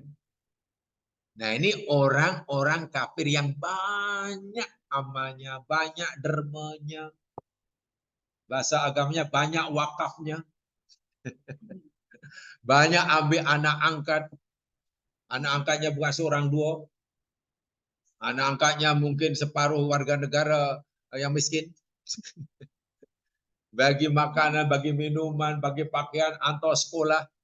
Mana amalnya tak kecil, tak sikit lah. Tapi masalahnya amal ini tak ada iman. Di dunia dapat penghargaan, terkenal sebagai apa orang paling baik. Orang suka tolong orang, derma itu apa istilahnya? Apa istilahnya? Orang yang suka derma. Ya, filantropis. Ada filantropis. Terkenal. Ya. Konon Bill Gates itu seorang filantropis, konon. Saya tahu lah. Tapi rupanya masih kalah dengan jutawan Indonesia. Dia Cina, tapi nama Indonesia, apa namanya, Tohir. Dia dapat Datuk Seri daripada Malaysia. Kalau tak salah yang bagi dahulu Sultan Pahang. Karena mungkin ada undangan. Cina Surabaya. Namanya Tohir. Itu senang sekali. Daripada orang, dia pernah ditanya, apa cita-cita Bapak dulu ini sampai sekarang? Sampai sekarang, cita-cita saya ingin jadi orang kaya, tetapi habitat saya adalah orang miskin. Cita-citanya saya ingin jadi orang yang kaya, tapi habitat saya orang miskin. Maksudnya, walaupun nanti saya kaya manapun, saya masih sedar asal usul saya orang. Sebab itu dia lebih banyak bergaul orang miskin. Iya. Dia ada syarikat, nama kabarnya Maya Pada Group namanya. Kaya, sangat kaya. Jadi termasuk 9 naga. Kalau di Indonesia dipanggil, di Indonesia ada istilah 9 naga. Naga itu orang kaya lah, pada kawannya Cina. Jadi dikuasai oleh 9. Ketika berlaku banyak penyakit-penyakit melanda negara-negara yang apa? Yang raya game dan negara tak mampu nak mengatasi. Itu masuk di Indonesia waktu itu, di negara-negara Afrika, kanak-kanak kurang zat makanan, ada ya kurang zat makanan lah. Jadi dia ingin menubuhkan satu yayasan khas untuk menolong rakyat yang macam ini dan jumlahnya jutaan. Dia panggil Bill Gates. Kemudian dia melawat ke Singapura, dia pun terbang Singapura ceritanya. Jadi bincang-bincang, dia bagi idea, apa kata kita ni dah dibagi rezeki banyak oleh Tuhan, kita sumbangkan sebagiannya. Ya, Bill Gates setuju karena terkenal dermawan kan. Dermawan yang biasa bagilah sekian-sekian juta. Jadi waktu itu ditanya, awan ada derma berapa? Kata si Bill Gates kepada si Datuk Seri Tahir ini. Spontan dia jawab, ya saya akan berikan 100 juta US dollar untuk. Jadi Bill Gates tak kena. Kalau itu saya nak bagi 10 dolar, malu lah. Sedangkan juta Indonesia pun bagi 100 juta. Ayah Bill Gates, okey, kalau itu saya pun akan bagi sama dengan awak bagi. Dalam waktu itu dah berapa ni? Sudah dapat 200 juta US dollar. Lama itu, dah beberapa tahun dahulu. Agak besar lah itu nilainya. Yang lain pun adalah dari Hong Kong. Itu orang Cina. Orang Katolik. Dan namanya terkenal dia sebut Tahir. Terkenal, sangat dermawan. Hidupnya sangat sederhana. Sangat sederhana. Bahkan dia tak mau dipanggil konglomerat. Saya orang biasa, saya biasa makan di tepi jalan kalau lapor. Sebab memang derma, terkenal lah dermanya sangat-sangat banyak. Dapat amal solehnya, dapat penghargaan di dunia. Kan? Iya, terkenal. Dapat sijil itu ada sana supaya ini nama jangan taruh hanya di Afrika. Negara-negara Muslim yang miskin di Afrika namanya sangat terkenal. Di dunia maknanya dapat reward. Tapi karena dia seorang Kristen atau Katolik, maknanya dia beramal itu bukan atas dasar iman. Di akhirat tak dapat reward. Allah kata tak ada. Neraka lah. Karena imannya. Jadi mungkin nanti beliau akan dapat kalau masuk neraka sebelum bertaubat ya, kata tak sempat taubat. Mana tahu nanti sebelum ajalnya dia beriman macam ahli sihir tadi kan. Hanya beberapa hari mukmin dan masuk surga. Jika tak sebab bertaubat, ya dia akan mungkin akan mendapatkan siksa yang paling ringan. Tentu tak sama dengan yang penyangak George Soros yang lain. George Soros kaya, tapi kan penyangak. Banyak menyusahkan orang. Dia kaya, tapi banyak menyenangkan orang. Sama-sama di neraka, nanti tak sama. Di akhirat tak sama. Persamaannya sama-sama ahli neraka. Tapi tidak sama dari segi tingkatan siksanya. Di dunia jelas tidak sama. Yang satu dapat penghormatan, dapat ganjaran pada Allah, dapat reward. Namanya harum, terkenal, kemana-mana disanjung orang. Bahkan bila sakit, kata bila sakit, semasa waktu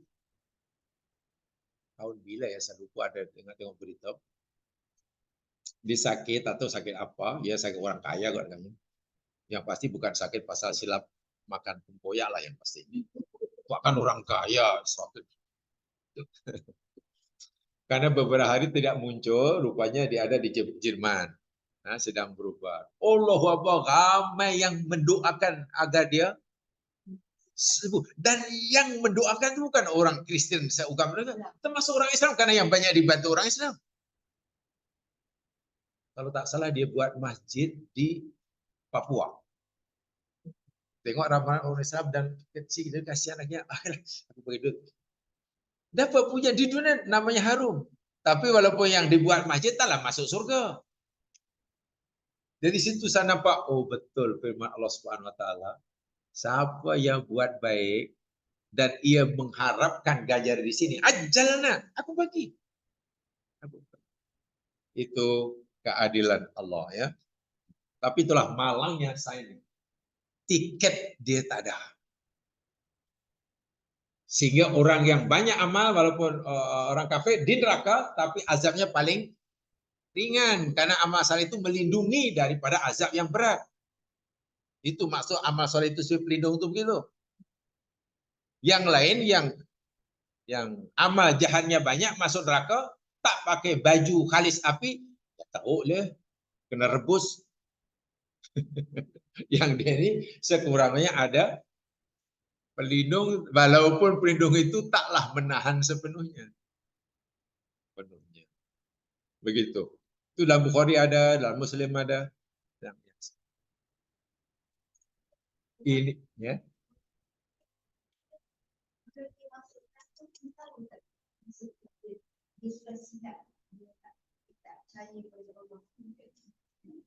Ada Allah masukkan kita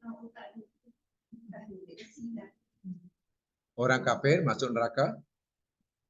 Tahu tak kita silap tak beriman. Sebab kat sini dia percaya Nabi dia ikuti tafsir surah Al-Mulk. Nah, baru saya mengatakan dan itu ada. Itu ada itu. Fa'tarafu bidzambihim fasuqqan li ashabis sa'ir. Sudah itu. Wa qalu law kunna nasma'u aw naqilu ma kunna fi ashabis sa'ir. Dan kemudian sedang sama tafsir itu tapi di bilik lain. Jadi saya tak perlu itu panjang kan. Saya biasa satu ayat itu satu sesi. Jadi orang sedar bahwa salah itu sebenarnya tidak perlu menunggu neraka.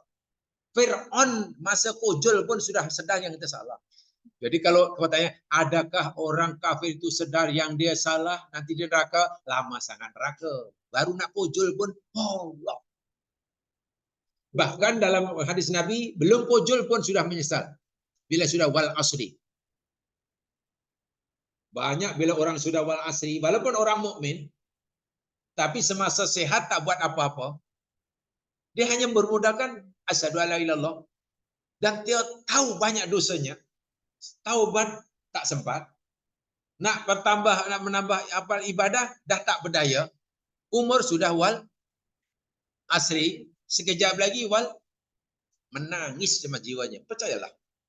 Hanya aku ni dosa dah banyak, nak beramal tak boleh. Dahulu masa mampu solat tak mau solat. Dahulu mampu puasa tak nak puasa. Dahulu mampu nak beramal tak nak beramal. Sekarang keinginan ada, tapi kemampuan tak ada. Itu baru asli pun sudah menyesal. Apalagi di akhirat tak perlu menunggu neraka ya, Mas, kan orang menyadari kesilapannya. Terlalu lama itu di neraka. Walaupun di neraka itu kemuncaknya lah. Oke, itu ya. Jadi sebenarnya tadi saya ingin menyampaikan tentang an-nar wal jannah, tentang penghuni surga dan neraka, dan juga tadi kan awal saya kata macam mana orang mukmin yang banyak dosa, segunung Himalaya dosanya, banyak, besar dan banyak, tapi akhirnya masuk surga dengan syarat tauhidnya tidak terbatal. Apa alasannya? Dari mana alasan? Apa? Pertama, apa dalil naklinya? Yang kedua, dari segi akal. Sementara orang yang banyak amalnya luar biasa di dunia, kekal dalam neraka karena tidak ada tauhid, kan? Macam mana kita? Pertama, mesti kita berdasarkan dalil nakli, berdasarkan Al-Quran atau hadis. Yang kedua dari segi makul. Tadi kan itu yang saya sampaikan awal tadi. Karena sudah kona tak sadar, ya kena kona. Tak apa, insya Allah nanti kita sambung. Itulah, mudah-mudahan dapat. Tapi itulah yang paling penting, tolong setiap kita place the point itu, kalau ada ayatnya, diikutkan ayatnya, dan diingat-ingat ayatnya atau hadisnya. Itu mustahil sekali. Setiap satu poin yang kita pelajari dan kita jadikan pegangan, pastikan kita tahu di mana dalilnya. Penting sekali. Sebab memang begitulah belajar ini. Jadi belajarnya betul-betul memang, ya belajar itu begitulah. Tak tahu, kemudian jadi tahu berdasarkan tuh panduan-panduan yang meyakinkan. Itu belajar.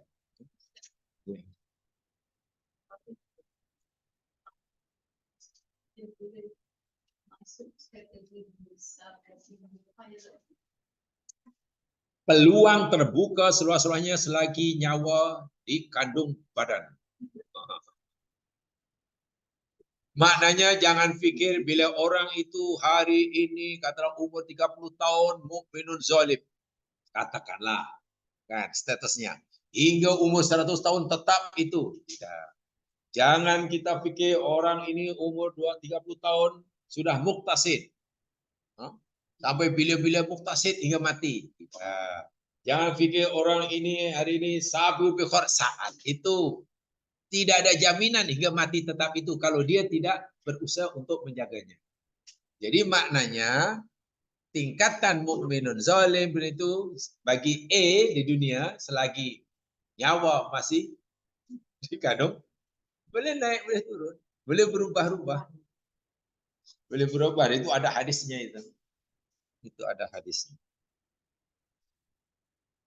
Jadi peluang itu ada.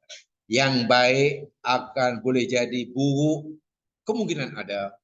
Yang buruk, yang jahat, yang berada paling bawah, bertukar menjadi yang paling atas pun ada kemungkinan. Bergantung. Iya, selagi nyawa di kandung badan. Selagi apa namanya ajal belum tiba. Allah ni Maha Pemurah. Allah ni Maha Pemurah. Sehingga setiap saat ini memberikan message pada kita bahwa setiap saat dalam hidup ini jemaah sekalian, setiap saat dalam hidup ini, setiap tarikan nafas yang dilakukan ini sangat-sangat berharga bagi kita. Karena sesaat itu mungkin kalau dimanfaatkan boleh mengubah keadaan. Daripada bawah naik ke atas, berburuk jadi baik, atau bahkan sebaliknya. Daripada baik boleh jadi gara-garanya sesaat yang disalahgunakan. Itu message yang utama. Tapi bila dimanfaatkan, ibaratnya daripada orang yang bahasa yang ekstrimnya, daripada orang yang mungkin ibaratnya sudah berada di tepi jurang api neraka, karena memanfaatkan saki bagi masa yang sesaat, tiba berada di pintu surga. Sebaliknya bagi orang yang sudah berada di pintu surga, tinggal masuk, karena mensia-siakan atau menyalahgunakan masa yang tinggal sesaat, boleh jadi terhumban. Betapa nilainya umur itu di situ. Jadi itu sebenarnya ada dalam tafsir dahulu pernah kita pelajari ketika kita pelajari tafsir wal asri itulah. Kenapa Allah bersumpah dengan masa? Ada apa sebenarnya dengan masa ini? Wal asri, ada apa? Sehingga Mas Syafi'i berkata, kalaulah, kalau ya, jadi seandainya.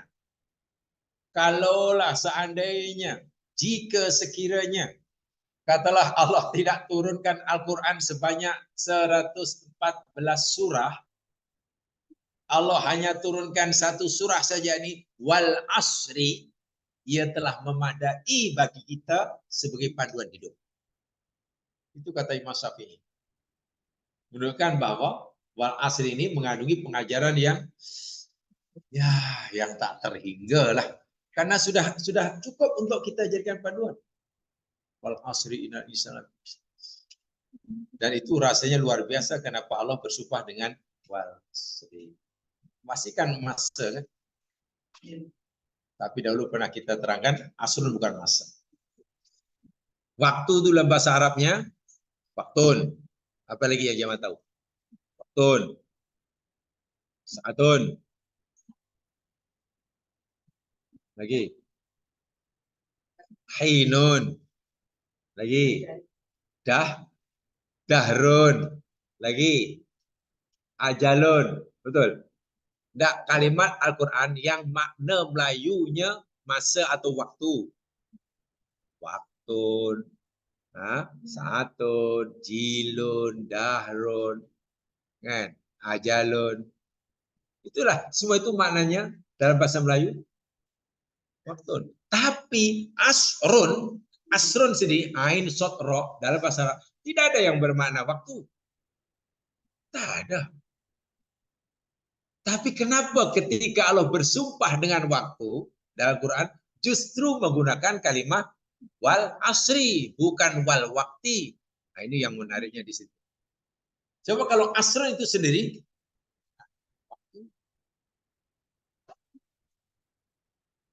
nah itu Masya Allah itu. Ya, tapi ya syukurlah karena kita sudah pelajari. Lalu sudah khatam kan. Ya, masalah ingat atau tidak itu cerita lain. Yang penting kita sudah pelajari. Masalah ingat atau tidak itu cerita lain.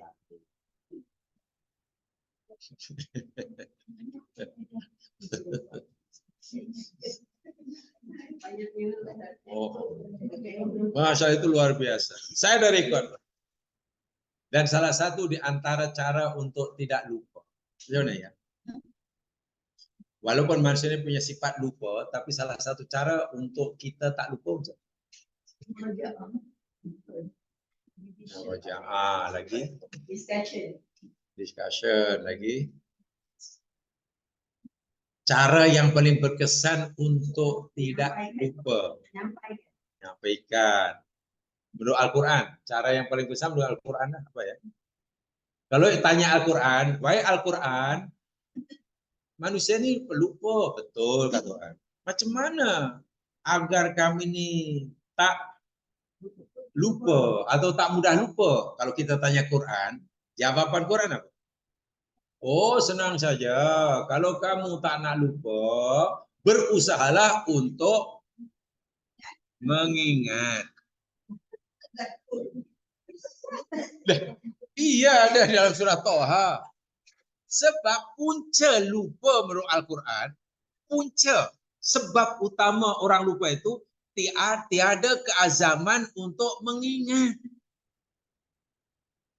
Bila seorang tu keazaman untuk mengingat itu kosong, pasti lupa. Mafhumnya, bila punya keazaman yang kuat untuk sentiasa mengingat, ya tak lupa lah. Itu tanya Al-Quran. Tapi kalau tanya yang orang mungkin lain, jawabnya macam-macam. Oh, untuk ingat, you beli saya punya kismis. Itu jawaban dia. You makan 3 biji pagi, insyaAllah. Ini kismis buat. Ini kismis sudah saya bacakan wal asri. Sudah jual ayat. Dan ramai orang tertipu. Dan kalau yang kedua, minum ini. Air ini sudah dibacakan 30 juzuk. Kalau you punya anak, nanti ambil UPSR, dapat yang paling cepat. Anak dia sendiri penjual tadi fail. Macam itu orang percaya tu. Allahu Akbar, mudahnya.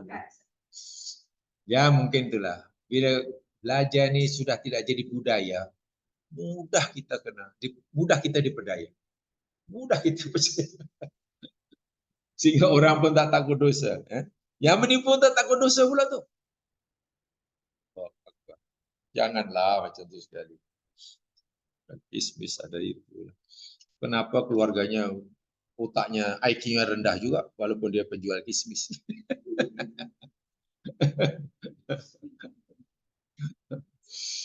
Sila aja.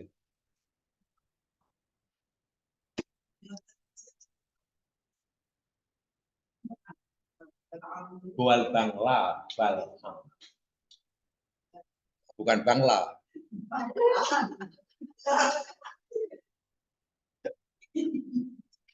Jadi dia akhirnya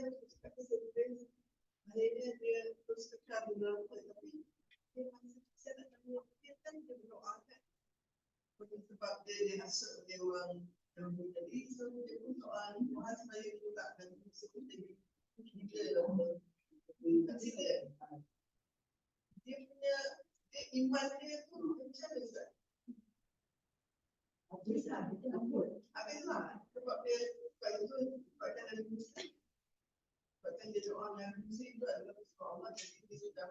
Pertanyaannya dia kekal dalam neraka kenapa atau pertanyaan imannya ada atau tidak? Saya nak kepastian dulu.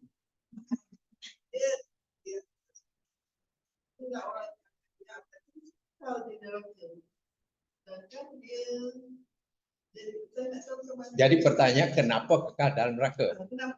Karena imannya sudah batal. Iya. Orang yang mendustakan Nabi itu pun sadanya batal, apalagi mendoakan supaya Nabi celaka. Mudah sekali memahaminya. Nabi bersabda bla bla bla bla bla bla. 1000 yang saya Nabi. Satu dia dustakan, batal sadanya. Itu baru mendustakan satu dari sekian banyak sabda Rasul banyak. Ini lebih daripada itu. Mendoakan kecelakaan bagi utusan Allah. Dan batal, dan itu bukan iman. Bila iman batal, mati ketika iman batal. Di mana tempat? Orang yang dia meninggalkan apa yang harus dilakukan. Dan ulama tersebut itu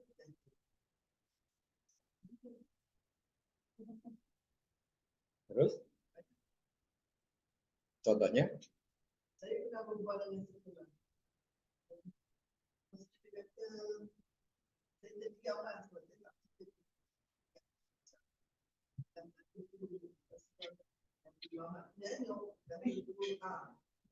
Ajak mengaji. Ajak mengaji. Sebab tidak mungkin kan kita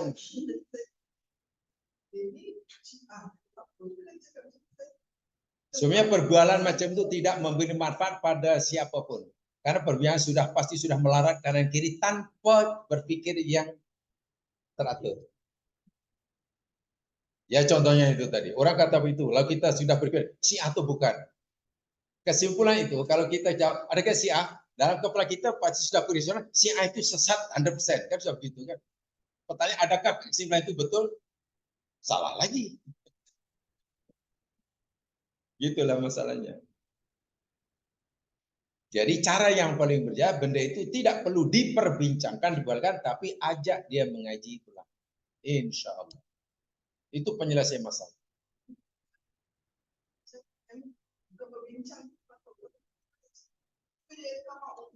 Sebab itu peluang paling baik, yuk kita ngaji. Masalah yang serumit itu tentu boleh diselesaikan oleh orang yang boleh menyelesaikannya. Tidak mungkin orang yang rumit, B rumit, lalu masing-masing yang menyelesaikan, itu pasti akan tampil. Artinya jawabannya bukan sekadar gula itu manis atau masam. Bukan semudah itu. Itu perlu penjelasan yang sangat detail, sangat luas, dan ilmiah. Itulah maksud. Saya setuju dengan seorang kawan saya, UAE, pernah bincang-bincang, tapi memang agak sinikal lah. Kawan-kawan dia, menurut kajian dia lah.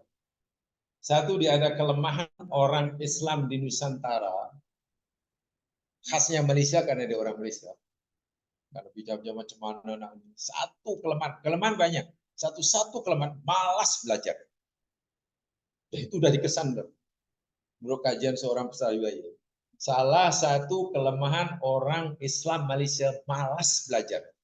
Sehingga banyak yang tak tahu, tapi dia tak ada keinginan untuk tahu. Sehingga ridho dengan ketidaktahuannya. Dan akhirnya berbincang agama pun macam mufti berbincang. Masalah agama yang dia tak layak cakap pun layak. Lalu alasannya, saya pun muslim, saya umur 12 tahun, sudah khatam Quran. Dengar, sudah bila khatam itu pandai. Dan itu sangat bahaya. Sangat bahaya. Akhirnya ridho dengan kejahilan. Sebab itu saya setuju dengan pensarah itu. Selagi umat Islam Malaysia khasnya tidak ada semangat untuk belajar, susah sekali untuk menyelesaikan masalah itu. Sebab masalahnya makin rumit, makin jadi. Dan dia tidak tahu macam mana menyelesaikan. Penyelesaian akhirnya beragak-agak, sedang agama ini tak boleh hanya agak-agak. Semua masalah boleh diselesaikan dengan Quran dan hadis. Masalah bagaimana kita nak menjawab menyelesaikan masalah jika Quran hadis pun tidak dipelajari. Sedangkan yang belajar bersungguh-sungguh pun kadang silap. Apalagi hanya dipakata. Dan kadang semangat berbincang agama itu lebih hebat daripada semangat mufti. Mufti mungkin berkumpulnya tahun sekali, 2 tahun sekali kan sama mufti. Ini buat warung kopi di itu, ada surat kabar diulasnya. Apa itu tanda yang Islam maju? Bagi saya itu tanda Islam mundur. Bahkan bagi saya sangat menakutkan. Itu belum lagi dalam Facebook, dalam ini. Wah, lagi. Bahaya, sangat bahaya. Sangat bahaya. Katalah saya yang tak reti sepatah huruf pun tentang dunia engineering. Tiba-tiba adalah jembatan rusak. Tiba-tiba saya mengulas macam seorang engineer. Bahaya tuh jamaah. Tiba-tiba ada orang percaya karena orang panggil saya Ustaz. Takkan Ustaz salah. Ya, saya sebetulnya orang itu kata, pasti salah walaupun Ustaz karena bukan bidangnya. Macam itulah. Tapi kadang-kadang Allah. Gempa bumi yang dia bukan bidangnya pun mengulas. Cuman jambatan rusak hanya karena dia dipanggil Ustazun. Diulas macam seorang engineer yang belajar pulang. Itu salah ben keliru. Percayalah. Maksudnya kita mesti wajib membatasi diri. Oh, saya tahu pakar saya memasak. Ya sudah, namanya masak-masak aja lah. Bila nanti ada orang suruh untuk merawat atau mengoperate jantung orang, jangan mau.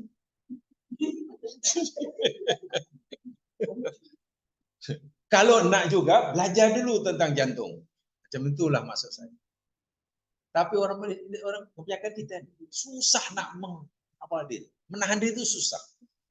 Seakan-akan kalau tak ikut cakap dianggap tak apa ya?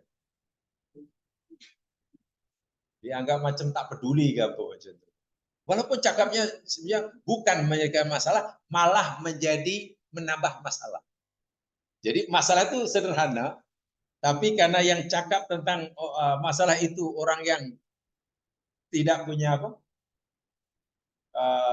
ya kebolehan, akhirnya masalahnya sebenarnya tidak selesai. Karena yang berkomentar itu sendiri sumber masalah. Coba-coba. Jadi masa begitu. Apalagi ada kecenderungan di Malaysia ini bila ada masalah agama sekalipun, katalah orang agama beri komentar, dengan ahli politik, abri berjawatan menteri berkomentar, kebanyakan rakyat lebih percaya menteri besar yang cakap. Menteri besar cakap macam itu, daripada mungkin apa yang lebih layak.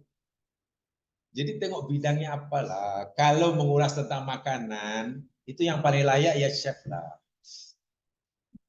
Jadi kalau tentang masalah orang tuh sakit, ini macam mana jantung dia, jangan tanya tukang masak. Ini dokter apa nih? Oh, seorang apa nih? Ini ada otaknya masalah ini macam mana nih? Ya panggillah neurologis. Jangan panggil dokter kuda, hancur nanti. Tapi dia pun dokter, tapi kan dokter kuda. Enggak, ini logiknya begitulah. Saya diajar untuk begitu. Jadi kalau saya kata dokter hewan, tiba-tiba ada orang sakit sudah datang itu, saya tak akan rawat karena saya tahu. Ya silakan dia, saya pikir itu kuda. Bukan lain. Tapi orang Malaysia ini, kebanyakan orang nih, kadang tak tahu menahan diri itu. Saya ini siapa? Gitu kadang tak. Dan apalagi sekarang dengan adanya Facebook ada lagi menakut. Sangat menakut. Saya terserah jawab. Saya sendiri tidak ada Facebook. Coba lihat, mana saya ada? Saya bukan orang yang paling aktif dalam. Adapun ada YouTube itu bukan saya yang upload. Saya sih tidak tahu nama. Saya tak ada Facebook, tak ada. Ya sampai saya hanya ada handphone, ada message, ada WhatsApp. Yang untuk itu aja nih. Lebih itu saya tak ada. Orang kan hidupnya akhirnya kita nanti diarah oleh orang lain kan. Kata kita buat pernyataan, lalu orang respon kan. Terpaksa kita respon lagi. Hidup kita habis untuk melayani kehendak orang. Kalau seorang 10 orang kan gitu. Bagi saya itu rugi, sangat rugi. Hidup kita untuk jumpa Allah masanya 3 sidi, tapi hidup kita hanya untuk melayani orang, lawan orang, buat apa? Sia-sia. Itu belum lagi yang orang hobi borak lagi. 40 menit hanya digunakan untuk borak. Masak apa hari ini? Masak ini sedap. Iya sedap. Mana beli di sini? Beli kat mana? Borak berdua dalam grup 320 orang tu aja. Borak hanya berdua tapi masuk dalam grup 300 orang. Terpasang 300 terpaksa tengok. Ya. Rabis. Saya jadi teringat dalam surah Yasin apa? Wa manu amirhu kisufil, tolonglah difahami betul-betul ayat. Siapa yang kami panjangkan umurnya, apa kata Allah? Nunakisufil hal. Kami akan kembalikan kejadiannya. Semakin bertambah usia, kata Allah, sifatnya, perangainya, fisikanya Allah akan kembalikan menjadi macam anak-anak. Iya. Emosinya, cara pikirnya, fisikanya melemah balik. Dan inilah, lihat saja. Yang paling aktif dalam itu Istri saya selalu tunjukkan grup dia. Di tempat saya pun ada. Dan kita kenal orang nih, umurnya pun saya sudah dekat 70 lebih. Tapi ya Allah ya Tuhanku, pergi manapun masuk situ. Dan cara nak bagi sekarang di mana tuh bukan saya sekarang berada di Ethiopia ke, tak. Kadang ambil gambar bunga cantik, betul ada ngomong, dari mana tuh? Oh saya sedang di, lalu itu beratlah kenyang. Wih serono ya dapat macam budak-budak. Beli bunga sikit, ambil gambar masuk grup. Keinginan untuk memberitahu pada orang lain apa yang baru beli itu kan kanak-kanak tuh. Kanak-kanak kan suka tunjukkan. Ya ayah, semua berikan basikal baru. Itu budak. Betul itu sama betul firman Allah. Tapi kadang orang tak sedar. Ya mungkin dulu tak belum hatam kan masa remajanya. Masa jadi zaman kanak-kanak belum hatam karena belum ada ini kan. Jadi sekarang kodok lah istilahnya. Tapi saya rugi sih. Saya sini tidak ada, tapi istri saya ada grup itu selalu tunjukkan. Cuman kan, ya sudahlah buang aja. Nak keluar tak boleh sebab itu grup mengaji, grup apa, grup ya sudah. Tapi yang kita kenal lah manusia ini. Tempat saya zaman saya ini terus terang ya sedih sekali. Umur orang sudah pun lebih tua daripada saya. Dalam grup itu banyak. Persatuan di tempat saya itu ya lebih kurang berapa lah, 40 juga lah. Ada dua orang hamba Allah, satu muslimah dan satu Kristen. Hari-hari tiap pagi mesti mengucapkan good morning selamat pagi, siap dengan image-nya, gambar kopi, dan hanya berdua. Saya ingat sudah bertahun-tahun sebelum COVID nih. Nah, good morning, esok masih jalan lagi. Hari-hari. Tak jemu ke orang ini. Setelah kita cari alamat rupanya bejiran. Allah Akbar. Ibanya sini dan situ sudah cakap begitu. Masuk dalam grup. Kata saya ini orang terpelajar atau orang tak ada rasa malu ke baca. Hari-hari mesti oke, selamat pagi lah, good morning lah, kalau orang Cina lah, ada gambar dan mesti ada image dia. Image bunga, isi kopi lah, roti lah. Dan mesti ada balasnya. Pagi ya king mesti dua orang ini. Dan sudah bertahun-tahun sebelum COVID. Ya kita sedih karena tak beri niaga itu tentu mereka perasaan orang kan. Bahas sebenarnya boleh, admin itu boleh. Tapi kalau itu pasti nanti akan, ya kita sebenarnya mengharapkan biar dia sendiri sedar lah. Bila hanya berdua dan berjiran hari-hari macam itu, dan tak ada orang respon, takkan tak.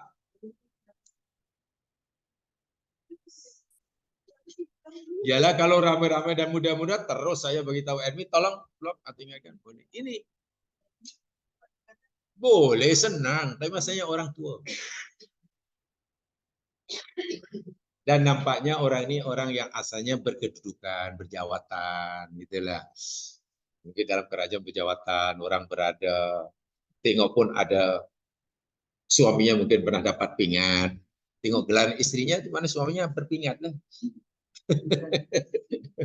Tapi tengok perangnya itu, anak saya yang kecil masuk itu yang dia pun gelak.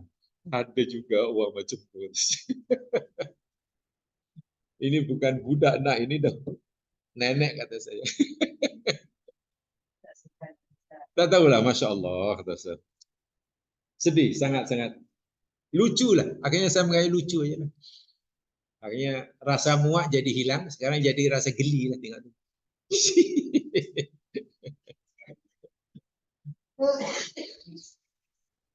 Subhanakallahumma bihamdika asyhadu an la ilaha illa anta astaghfiruka wa atubu ilaik. Assalamualaikum warahmatullahi wabarakatuh.